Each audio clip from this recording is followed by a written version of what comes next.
welcome back to my YouTube channel, Janitors Official.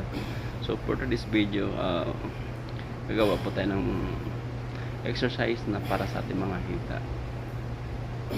So ang una natin ginagawa ay front squat with dumbbell para sa ating mga quads, yung muscle sa ating una harap na hita, para ito yung magtutone. Tinatamaan din ito ang ating glutes, itong puwitan. So second is barbell squat. So same muscle ang tinatamaan nito, itong sa ating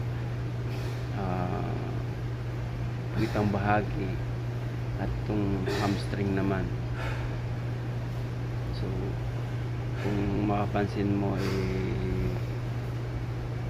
meron ng mga nag-alon-alon sa imang hita, yan, pwede natin tanggalin yan sa pamagitan ng exercise na to para magtuton yung mga muscle at sisikip yung ating mga hihigpit natin mga balat. So number 3 is single leg lunges. So alternate po, same 4 sets with 12 repetitions.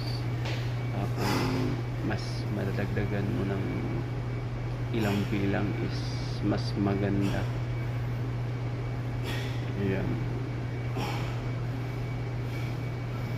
FYI lang, hindi ito madali para sa lahat, lalo sa mga nagsisimula. Ito yung napakahirap, madali lang tingnan. So number 4, last leg workout is deadlift, dumbbell. So ito naman para sa ating lower back. Ganun na rin tinatamaan yung same yung hamstring natin sa quads. Ganun na rin sa ating mga puwitan para magkakapag-lift ka ng mga bigat. Ito na ating lower back. Thank you for watching.